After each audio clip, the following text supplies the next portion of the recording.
Welcome to the SemiWoke podcast. What? Okay. Wait, what? Wait. Where all woke dreams come to die. What is this? This is not Night Vale. This is Come to Night Vale. Welcome to Night Vale. No. Welcome to the SemiWoke podcast. It's a regular, normal podcast. Welcome to the SemiWoke podcast. I actually prefer that to the. I know you do. But I have range too. I know, but it's giving WBLS. I know.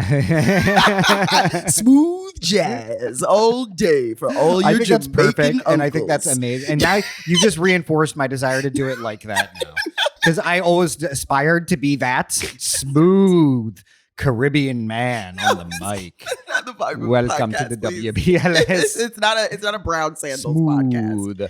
Smooth. This is a very special podcast where Sheria, a regular human being. What? Remember, you don't like me starting with the. I don't like when you're equal like identifiers. a woman of color of queer experience or whatever. That's a great intro. A woman of color of queer experience I teaches me, a troglodytic elderly millennial, yes, of color. This is where Sheria brainwashes me. Some might say grooms me. Yes. With one woke concept a week in order to turn me gay. This is a grooming podcast where Sheria grooms me. That's right. No. And also the queers are not just grooming their children. We want to groom the adults. That's really who we're trying to groom is the elder millennials. And no, it's not enough for you to become gay. You have to become the gap in Heidi and Closet's teeth. Soft and supple. I can't do it. She whistles with it. Shout outs to Heidi and Closet. I'm so sorry about what's going on with All Stars 8. It's a stupid season, and I actually hate the All Stars format, and you deserve justice. And in other Greek news, as far as I'm concerned, I have no idea what you're talking about. Yeah, don't watch All Stars 8. I'm consistently impressed with your ability to just ad lib a new gay goalpost for me. I'm always impressed. Of course, I don't know. You could just be making it up, you know? Hiding in closet is just like an you have to be imaginary the friend. schmegma from Rainbow Sunrise is That and sounds beautiful, and I will use it. You will use it. This is the first gay and straight collaboration since what, Sheria? This is the first gay and straight collaboration since Law Roach and his straight 40-inch bust down. Okay. Okay. It's straight. You guys know what we're talking about. The bust down is straight. You guys know what we're talking about. Before we get into it, should we pay some bills? Oh yeah. Let's pay some bills and keep the lights on in this motherfucker. Before we get into our topic today, that's right. We got a hot topic, so just stick around, listen to us pay some bills, and we'll be right back. Yeah, guys, do you want to make a podcast? I bet you do. Spotify's got a platform that lets you make one super easily, then distribute it everywhere, and even earn money all in one place for free. Who doesn't like that? It's called Spotify for Podcasters, and here's how it works. Spotify for Podcasters lets you record and edit podcasts right from your phone or your computer. So no matter what your setup is, even if it's just rinky-dink in your basement, you can start creating and making money today. And you can distribute your podcast to Spotify and everywhere else podcasts are heard, just like ours. Video podcasts are also available on Spotify, like ours. And if you want to take the conversation to the next level, which really helps you interact with your fans, you can do Q&A polls, and that's the best way to get them talking. With Spotify for Podcasters, you can earn money in a bunch of ways. Like you can do ads, which we're doing. You can do podcast subscriptions and make money from that. And best of all, totally free, no catch. That's right. No hidden fees, no nothing. When we started Spotify for Podcasters, like that's how we started this podcast. It made everything so much easier. It made the flow easier, made the cut down costs. It was amazing. It's been a blessing. Yes, we really recommend it. Right, Highly. Right, Opa? I love it, dude. That's right. It's made this so easy. It's made this so easy. Yeah. It's made us let us start making money immediately. Exactly. And we're having fun. We're having fun. We're not having to worry as much. We can have fun out here. So download Spotify for Podcasters. If you want to start your podcast, you need to, you should, you got something to say. Download Spotify for Podcasters, do the app, or go to www.spotify.com/podcasters to get started. All right. We're back. Today we are talking about race swapping in movies. Yes, we are talking about race swapping in cinema, and particularly we're talking about this topic because Me and Pranav and our girlfriend, Okay, our shared yeah. girlfriend. Went to the movies yesterday. We went to the movies and we saw The Little Mermaid. the little black mermaid. That's fucking They right. should have called it the Little Black Mermaid. Actually, yes, that would have been a better. That would have title. been so good to piss off people. Yeah, and you really were just sharing my girlfriend with me. You were holding her hand in the theater. Crying in you the guys theater were holding together. each other and crying.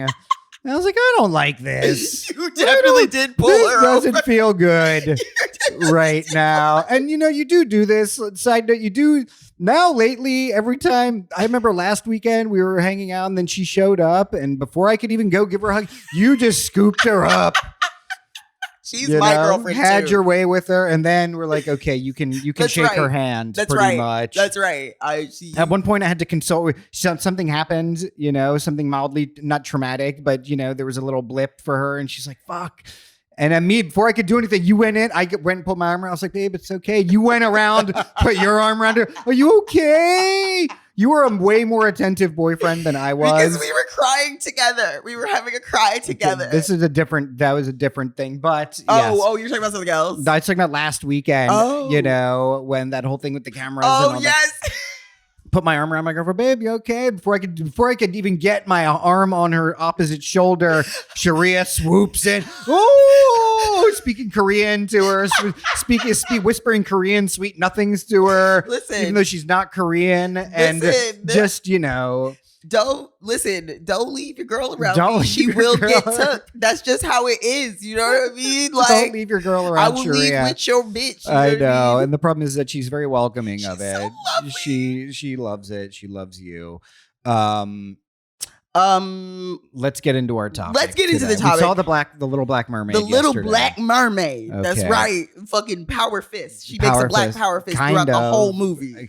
Dude, listen. All the fish were deep fried. Oh my god, the fish were a bit The much. crab Sebastian was deep fried. Oh, he was walking around with a little ramekin of hot sauce. David Diggs as Sebastian doing that Jamaican accent. Like, I have never felt more represented and more offended in my entire Okay. life at the same time, because Halle was a fucking revelation. Halle was the best part of that film. Halle Bailey. By far. Halle Bailey was the best part of that film by far. The fact that, and like, if you are mad about Halle Bailey's casting, it's the best barometer to find out if you're racist. She was incredible. I have to say, I came into the experience ready to be very cynical, extremely cynical about it, because also it's a Disney movie, first of all. And you don't do Disney movies. No, of course not. You haven't seen the original Little Mermaid. I have seen it, since but you it's were like, a kid. it's not something that's going to be memorable to me, you Wow. know? And then I had watched it with my niece when she was growing up, and it was whatever. I was probably Your high. niece, who is now like 25 years My old. niece who just got into Georgetown Medical School. Congratulations. Kenna, yes, Kenna. good Okay, I didn't know job, we could say your killing it. name. But I didn't retain it. It's not like one of my favorite movies. I actually did like the movie though yesterday. You downplaying it because you cried during the movie. Okay, Connor, edit that out. You know what? We don't need to get into all that. It was an 8 out of 10. I was fully prepared to be a cynical motherfucker because Same. I was like, this is just neoliberal nonsense. Because and part of me was right about it, but it was actually hyper quality movie making. Yes. Right? Yes. It was like fucking Melissa McCarthy. Because Melissa McCarthy really was very good. Killed it. Very, very good. Although, okay. Have you ever seen T.S. Madison's version of Poor and Fortunate Souls? No, I haven't. So T.S. Madison did like a really impromptu version of Poor and Fortunate Souls. Like, it like sometimes she just like goes live while she's driving or while she's sitting next to somebody. Mhm. And she went live randomly and she started talking about Little Mermaid, and she did an impromptu, completely unprepared version of Poor and Fortunate Souls that lives in my memory forever. And I honestly, as much as I love Melissa McCarthy, and I know for a fact that they could never have cast T.S. Madison because the religious right would have blown up the theaters. Okay. I think she should have been Ursula. Okay. Well, listen, I think a drag queen Monday or a morning- trans woman should have been Ursula, but yeah, you think that about everything. no, okay? but I think because the You're original like, character, I think RuPaul should be, No. that light heavyweight champion in the UFC. No, you know what not I mean? RuPaul. Not her. But like, because you know that the original Ursula was based on Divine. I don't know. You didn't know that? Yes. I could see that. It would make sense. Her Is that what Hans Christian Andersen had in mind? There's no Ursula in the Hans Christian Andersen version. I haven't read it, but that's fine and that's fair and that's great and that makes sense. And I think it would have been the primary antagonist should be queer. See, that's the problem. That is the problem. That would be my contention. Yes, I understand that. I thought it was a good movie. Here's my thing. I didn't think it was like a Black Little Mermaid, though. All the jokes about fried fish and stuff aside, it was really not at all. It wasn't.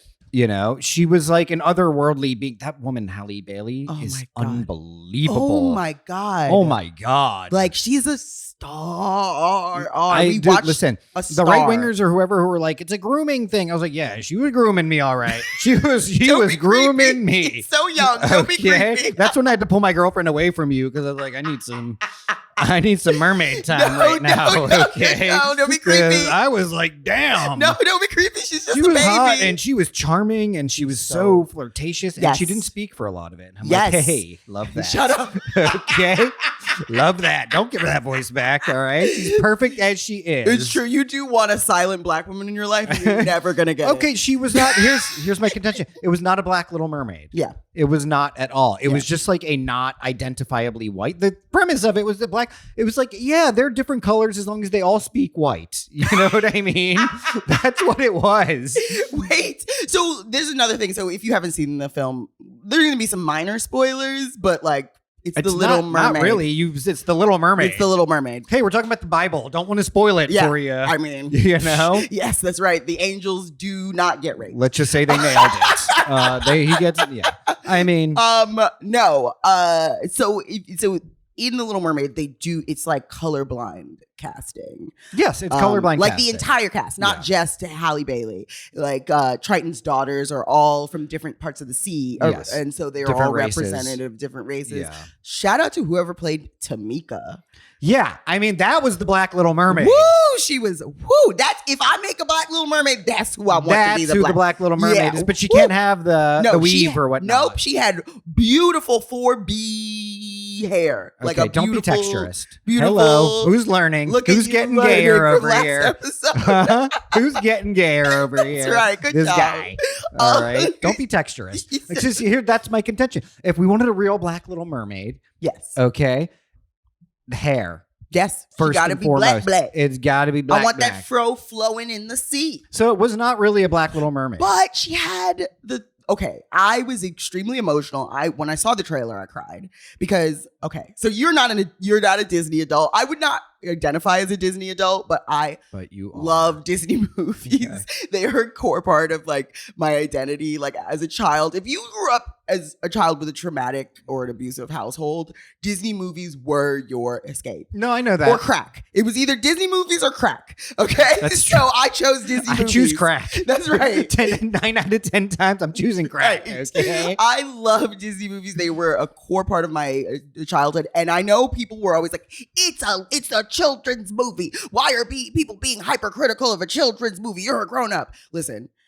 That's not the issue. The issue is racism. It is not being hypercritical of Disney movies because I am extremely hypercritical of these remakes. And I think these are important. They are important. If they were such a core part of my identity as a child, they are going to be a core part of children's identity growing up now, seeing this Little Mermaid. And little girls and little boys seeing, and little gender non-conforming and non-binary kids are going to see this version of the Little Mermaid, and they're going to see her be black without an issue.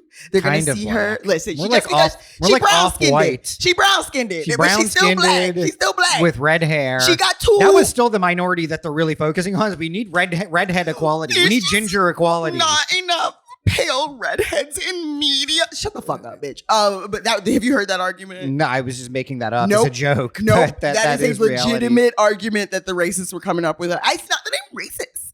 It's that there's just not enough redhead representation. Like, shut the fuck up. You're a dumbass. Mm-hmm. But she had locks. Seeing her with locks. Sort of locks, but yeah. They were boho locks, but they were locks. Okay, boho locks, exactly. Fine. They were boho locks, they were locks. Seeing her with locks, seeing her be black. As someone who grew up watching Disney movies and wanted my whole life to see a black Disney princess and never got it because Tiana does not count. She was a frog for 90% of the movie. It is one of those things that like... And then they're like, oh, you're black. Let's go back to frog. Dead ass! Is that what happens? Dead ass! I never saw it. You never saw it. One of the greatest disappointments of my life was sitting in that theater and being like, she really not going to turn back like for the whole movie. Like truly, if there was a moment, this is more palatable than a black female lead. Let's make her a frog. I fully think that was the thing, and I was prepared to sit through that movie and watch them be like, "Here's the twist: she's a fish for the rest of the movie." Like it's just easier to identify with a fish than a Little black Mermaid. woman. Yes, but I like the lack of representation has radicalized me deeply. I can clearly it's radicalized me deeply. And so finally seeing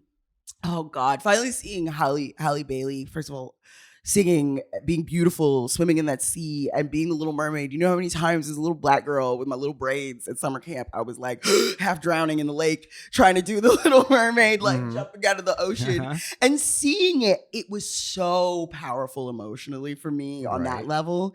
And then on top of it, she was the perfect. There was no one else that could have played that role. There was no one else that could have played that role. Tilda Swinton. I'm kidding.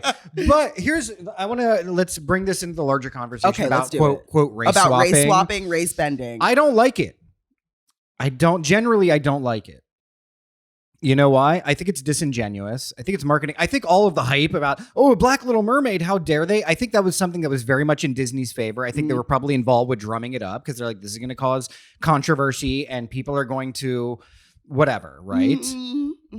People are going to want to pay to see this and it's going to generate a lot of media buzz. I don't think so, but keep going. I think that's what it is. I think they know that it's all, I think Disney is very cynical, right? They are extremely cynical. And I think more than wanting to be embrace representation, I think they want to embrace controversy and they want to make money doing it. Maybe. Yes. And I think, look, this is the thing. If you put a black person in a movie, any movie, black people are going to run out and see that movie because we are desperate for representation. But so I think there's certainly a cynical part of that, but also I don't think so. I don't think it's that because I think Halle was like, when I learned about her casting, like I know that it was actually pretty hotly contested at first. The director, Rob Marshall, wanted Halle Bailey. As soon as she auditioned, that's who he wanted. He heard her sing Part of Your World and he said, I don't want to see anybody else. And they forced him to sit through multiple people. And Tilda Swinton like 3 times. Yes. She came back in with different Scarlett wigs. Johansson came in singing off key. Tilda Swinton came in with a mustache like, I'm Ariel. I'm Black Ariel. Doing it different. And when you watch the movie, you see why. I don't think they wanted to cast a Black Little Mermaid because if they hadn't, it would have been huge. And we're going to talk about it a little bit more, but it would have been huge in Korea. It would have been huge in Japan. It would have been huge in China. And it wasn't. It was huge. It is huge in the Philippines. Japan, they haven't gone to market. They haven't gotten it yet. It was Korea and China. Korea and China, they were against. They haven't hit yet. Yeah. And I do feel like a lot of that is overblown. Like, I think the reason why though, they're like, why aren't they eating the mermaid? I mean, why aren't they eating the mermaid and why aren't they eating these fish? The fish were running around looking delicious. Sebastian, I went to crack What's all Sebastian's this sashimi legs. running around for? Woo! Like it was. Why did they make them look like real fish? Yeah, I don't know. That's a whole other level. That's a whole other representation. Sharia. That's why. Real fish were like, that's not what we look like. That's not what we look like. That's not how we are. This needs to be representative across species. Okay, wait. Before we get into we could talk about the Little Mermaid for hours, but let me just get into the history of race swapping, race bending, or as I've just recently learned, photo negative casting. Yes. Which color feels negative. Racist. Yeah. It feels photo negative. The is term. What they're calling it. I used to hear it as color negative, but it refers to the same thing. Maybe there's in terms of race actual bending, film, race swapping, color negative, photo negative. So actually, fun fact: the idea of photo negative casting or race swapped casting was invented by what's the nigga name? Nazi. No. It's gonna be some obscure No, for once Nazi. it's not. It was invented by Patrick Stewart. Oh, yes. I was going to say, that's how I knew about it. He did Othello in a color negative rendition of Othello. Look at you. Yeah, I had heard him refer to it as color negative. Yeah. Yeah, I didn't know about this. I didn't know about this until recently. Yeah. In 1997, he wanted to play Othello, and he realized that it would have been awkward to put on blackface. Yeah. He's like, there's a lack of representation in Othello. That's and that's basically what the origins of it is. You know what's so funny is everybody complaining about, why are they making her black? Why don't they make their own things?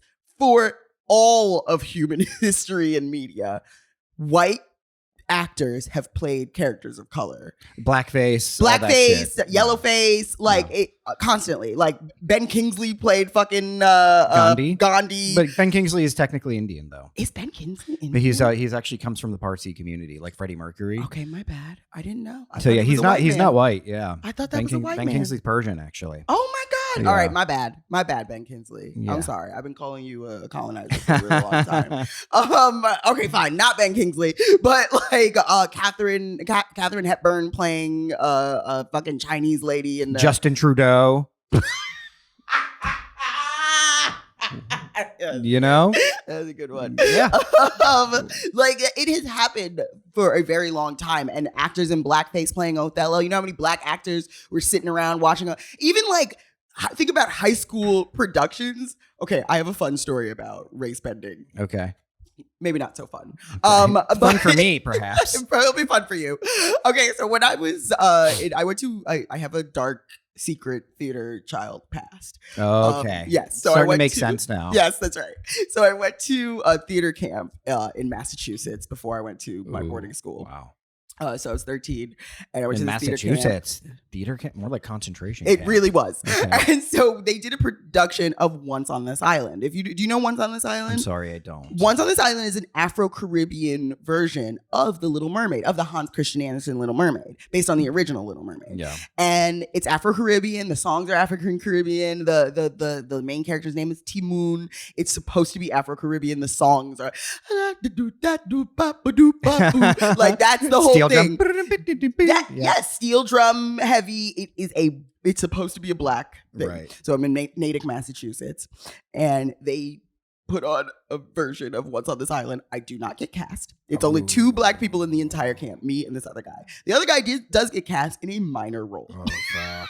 It was an all-white version of What's on This Island, and they're doing the accents. I remember sitting there like, oh, and once on this island. They literally had them in fake blonde froze doing... Brandon has such range. He's amazing. I'm being so serious. There was definitely a Brandon in a major role, playing like Timoon's father. And it's super offensive, very offensive. And I remember sitting there being like, I couldn't even get a background character on this role.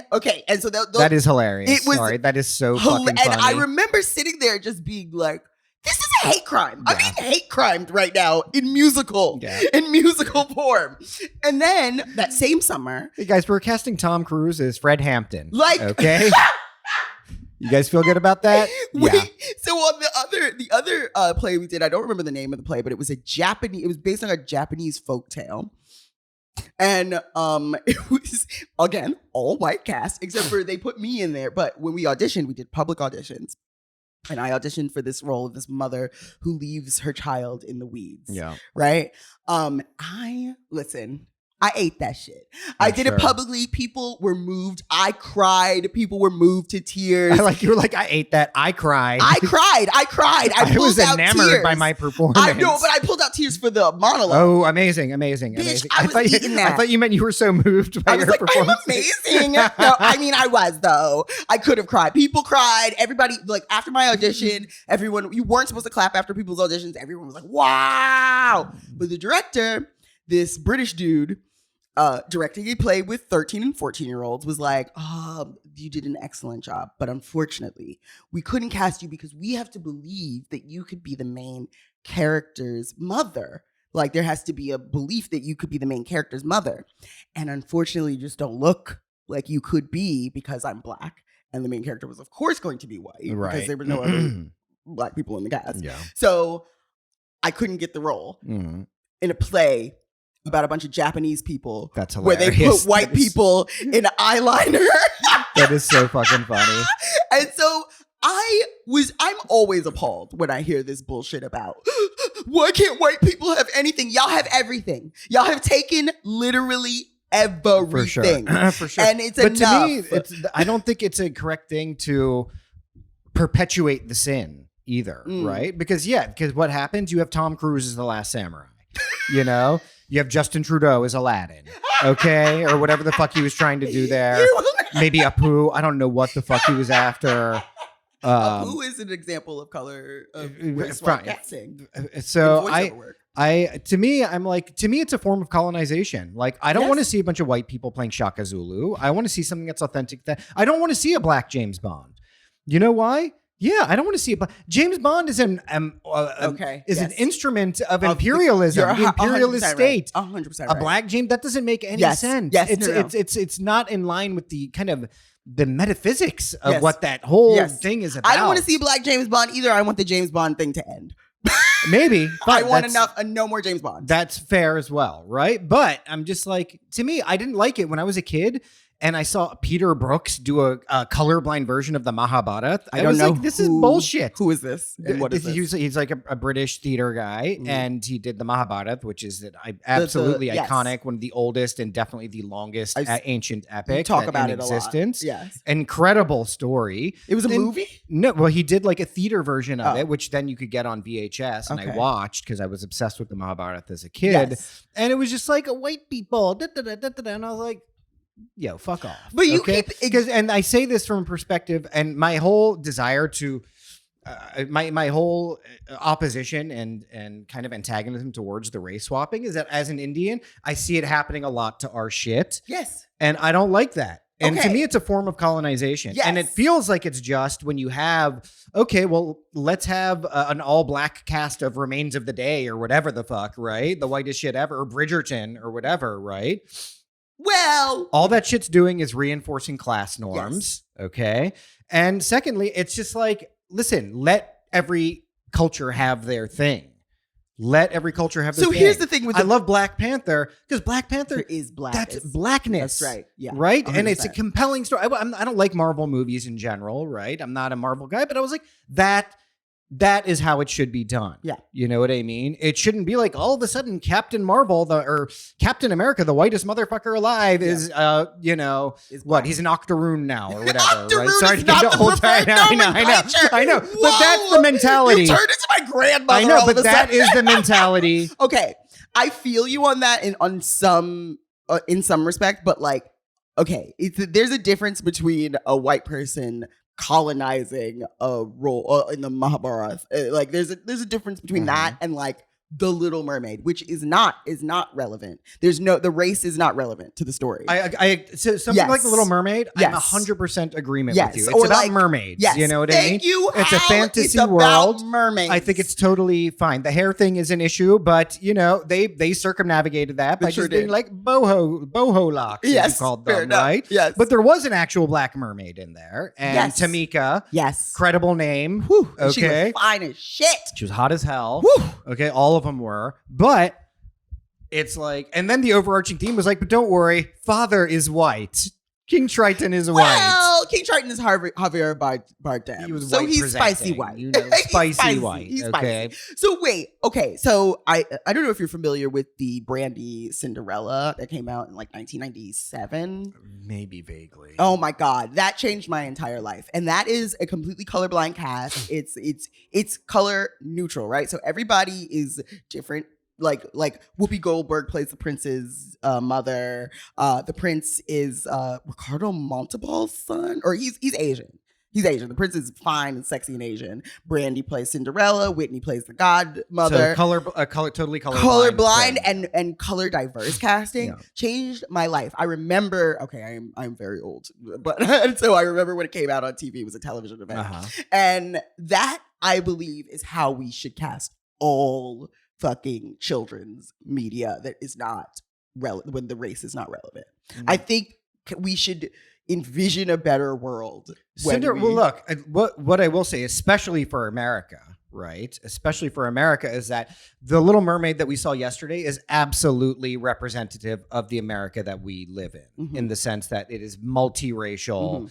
And I'm 100% for that. But if you're talking about something which is like, Cinderella, is that British though? Yeah, Cinderella's British. So Cinderella's British, you know what I mean? So? I'm like, it's English customs and stuff like that. No, There's it's not. gotta be a it layer. has nothing to do with English customs in it. It's a fantasy story.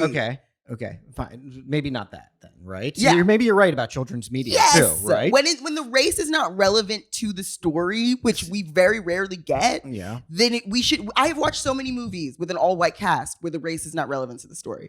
Fair enough. So many movies. Fair enough. And that shouldn't be the norm. I'm sorry. Casting should be representative of not only the population, but of, the world that we want to see on screen. Casting to me should be relevant on, did they eat that, as you would say, 100%, or did they not? 100%. But the problem is when you make that the thing, it's usually like, because it's not that. Okay. It's never that. It's always about who knows who, right? I'm going to be real. Halle Bailey, I don't think Halle Bailey would have gotten into the room if it weren't for her connection to Beyonce. I'm sorry. That's a deep shame, but it's true. The reason why I really believe that. I really believe Beyonce pulled some strings, especially with her agreeing to do The Lion King, which she seemed like she did not want to do while she was doing it. I think she pulled some strings to make sure that happened. Here's my basic point about race swapping in terms of cinema, right? And representation, which is that right now we see it's an instrument, right? It is a tool right now. And right now we're seeing, there's an off-white Little Mermaid, right? A little off-white mermaid. Y'all not gonna do this to Halle. Halle got 2 black parents. Yes, she does. And that's beautiful. But the way she was represented in there, you're like, she's an insanely beautiful, possibly extraterrestrially gorgeous and charming person, right? Otherworldly is how I would describe her. But that is an instrument to do that. And my point is this, and this is my point about things like free speech and everything like that. Hear me out, is that when you try and restrict free speech or you try and say race swapping is now the norm, it's always going to swing the other way. And it's always going to have consequences in the other direction, meaning that at some point down the line, you're going to see a white Shaka Zulu. You're going to see Roots. Because that doesn't make any sense. Starring Zac Efron and Tilda Swinton. No, you won't. Okay, Tilda Swinton as Kunta Kinte. You can, but you know what? This is the thing. I don't like this argument because that has always fucking existed. There has always been white people playing black. Look at Imitation of Life. There has never been a biracial girl who played the main character in Imitation of Life. Never once. Never once. It's always been a white woman. White people have always colonized and taken black roles. This is my point. Okay, and you don't want that. That's what should be That's what should be stopped. Okay, that is what should be stopped. But also, when the race is not relevant, black people can only play roles where they're either slaves, it's the civil rights, or it's some African battle cry. Right? We never just get to be people who exist in the world. Where that is actually most of black experience. Most of black experience is just existing in the world, and in most experience for all people of color is just existing in the world with peppers of the history of colonialism, the history and the current the state of racism and the rise of fascism that's happening right now. Like that is like these things affect us, but they aren't the things that propel us. They're not the things that propel our stories, right? And when you start imagining a world where we can have casting that is not necessarily relevant. The race is not relevant to the story. White people have always gotten stories where their race is not relevant to the story. Wait, let me finish. And so, white people have always gotten those stories, and black people and people of color never, ever, ever get those stories. I'm with you on that. And so a world where those stories exist and where we can see ourselves represented in those stories are probably the most powerful thing, especially for children who are growing up who don't need to watch a story about fucking slavery. There was an argument on the internet that it was crazy. Like a black person argued that it was ridiculous for them to make the Little Mermaid and make her black and not include the history of slavery. That's demented. She should have come out the ocean and immediately been put in chains. That's demented. Look, I think the casting and everything around the Little Mermaid that we saw yesterday was great. And I agree with you that I agree with you where culture and race are not relevant. Yes. You know what? I'm all about it. Yes. But my point still stands in that in that if the more and more you go with this, it's going to recolonize in the other direction. Listen, white people are always threatening to do this, and the history is that they will always do this. Mhm. I would rather a world where some idiot tries to make Zac Efron Shaka Zulu, and also all the other movies are beautiful and full of color, and make everyone feel represented. We were literally the three of us sitting together. You, Desi man, your girlfriend, an Asian woman, an East Asian woman, and me, a black woman. We could all be mermaids. I agree. And when you watch the original Little Mermaid, they're all white. I mean, I could definitely be fucking a mermaid. Okay, don't be weird. You know what I'm saying? Don't be creepy. You couldn't. They don't have pussies. Well, you know what was a very surreal.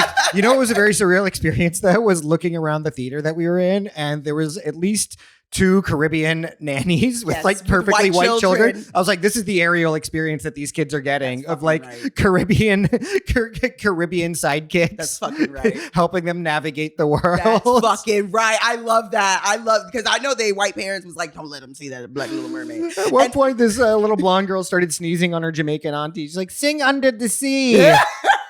Sing it, or I'm gonna tell my mom. See, you know what is interesting about that? We're watching the realities of colonialism, like in reality, like in the theater, and on screen, we watch a fantasy where the world is beautiful and diverse, and Black people aren't just servants. Yeah. Well, we had Korean Jamaicans. We in there sure too. did. Had a Korean with a real smooth, better Jamaican accent than David Diggs. I'll tell you that. I thought he was great. I thought they were all great. Should we? Oh wait. Okay, wait. Let me just make one final point. There's something I wanted to say and I've totally forgotten. Well, you got 10 seconds. Fuck. There was something I wanted to say. Okay, there's one final point. All right. Okay. So here's the thing. We need to oh, wait, what was I gonna say? Fuck. Oh shit. I gotta stop hitting the vape before we get on recording. Anyway, Halle Bailey was amazing. We need to have more diverse, but there's one point that I do agree with you in. Making these changes without making fundamental changes to the way that we do casting in general, I'm not really for color blind casting in all avenues, right? Of course, we need to have some stories that are Black stories, that are original Black stories. We have to have stories that are original stories for people of color, and they need to show us in all of our range, for sure, for sure. But for now, this is, I think, the reason why there's such a backlash to this is because people have a problem seeing. I honestly don't think this would have been as big of a backlash if it weren't for the fact that this character is an example of white, feminine, like beauty, right? This is one of those first examples that little girls get of what you were supposed to aspire to, what you were supposed to be if you want to be a beautiful, loved, cherished woman. And if that woman is Black, that is a radical statement. Hundo with you on that. And that I thought it was the reaction to that. That is the source of The Little Mermaid was great. I actually really liked it. I will say one thing. The whole thing. There's an element of this is all just little things to feed people so that they don't actually, for sure. You it's know, a Hamiltonization. I remember when the female reboot of Ghostbusters came out and a bunch of fucking dummies were like, nah. But then I thought every side on that was stupid because people were like, we won. No, we didn't. We won. What? Listen, if it was mid. And all female Ghostbusters is you winning the battle, you're losing the war. That's right. Let me just tell you that right now. 100%. Yes. Let's move on to our problematic fave. You have one for us today? Oh, wait. Should we do problematic fave today or should we do blame capitalism? Oh, you want to blame some capitalism? I don't know. All right, let's do it. Wait. How much time do we have, Connor? 36 minutes right now. Okay, great. We're at 36 minutes? We're good. I'm going to do a problematic fave. Okay, because let's go. It's somewhat relevant to let's this, go. right? 5 minutes to go off. Bitch. Okay. So, all right, here's my problematic fave. Lin-Manuel Miranda. Okay. Lin-Manuel Miranda. Okay, so another secret thing about me is that I love Hamilton. I clean to Hamilton. I cannot clean unless I'm listening to the Hamilton What a soundtrack. horribly racist thing that you have just said, actually. I know. There's something about it that's like, I love doing my manual labor to Hamilton. To Hamilton. That is such a great encapsulation of the point I just brought up. 100%, Continue. 100%. I think Hamilton is a ridiculous example of Black people playing slave owners, valorizing the people who founded this country, colonized and killed a bunch of people to make this country, which is a fucking mess, right? There's so many. I have so many like moral and political objections to to Hamilton in and of itself. but it is a fucking great musical. And Lin-Manuel Miranda is a genius. And listen, he's a genius. Let me just start this off. He's a genius. Hamilton is an excellent musical. Moana, the songs he wrote for Moana are incredible.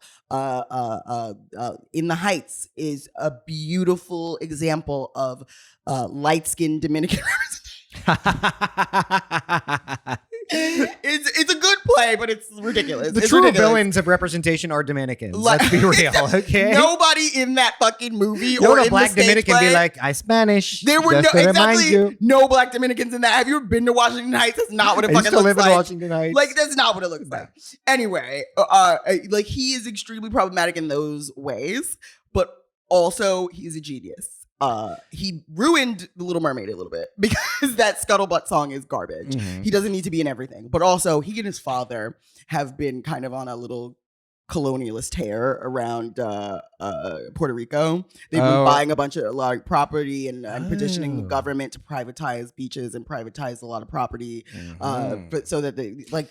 That's why the true face of woke culture reveals itself. 100% guys. Woke TM. Hamilton, everything Lin-Manuel Miranda does is an example of successful woke TM capitalism. Yes. Right? So like he kind of is like, look at me, race bending. Oh, George Washington is black. He had slaves, girl. Yep. Like what? They would. I do like the image of the founding fathers sitting watching Hamilton and going, why is a Negro playing me? Like I love that. I love that image. But it's not enough. It's not enough. And for him to actually find a way to somewhat unproblematically become a millionaire and then decide to do imperialism on the country of his origin is absolutely insane to me. He's bad. His father's probably the worst. Makes total sense. He's a bad guy.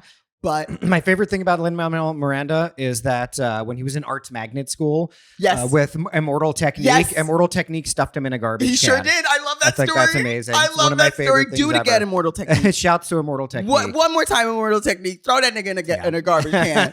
He deserves it. He maybe didn't deserve it back then, but he deserves it now. He deserves it now. So he's my problematic fave. That was like his villain origin story. I think it was. It was like this Marxist heathen. Shoved me in a garbage can. Yep.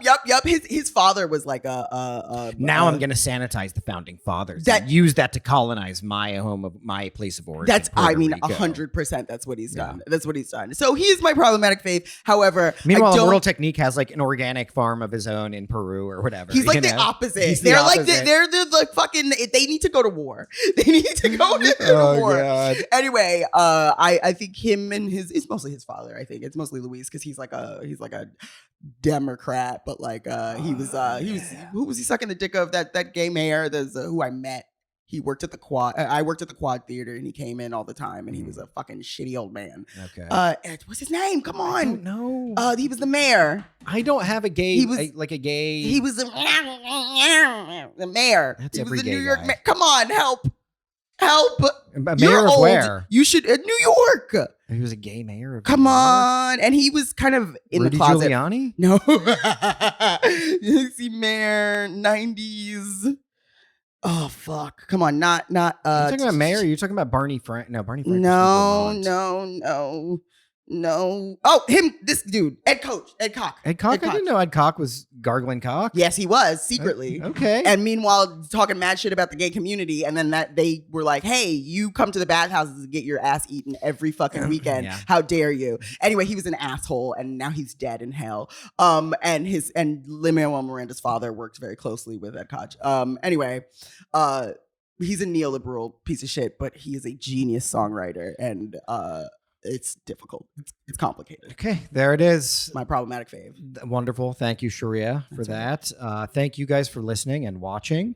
This has been the SemiWoke podcast. Yes, please leave us good reviews, give us 5 stars on Spotify. Please watch us on YouTube, please. Yes. Watch us on YouTube. Put it on in the background while you clean. We look so sexy on YouTube. It's true. We look good out here. Come on. Follow us on all the platforms. Follow us everywhere. We love you guys. Stay in the DMs. We love you. Thank you. Stay SemiWoke. Stay SemiWoke.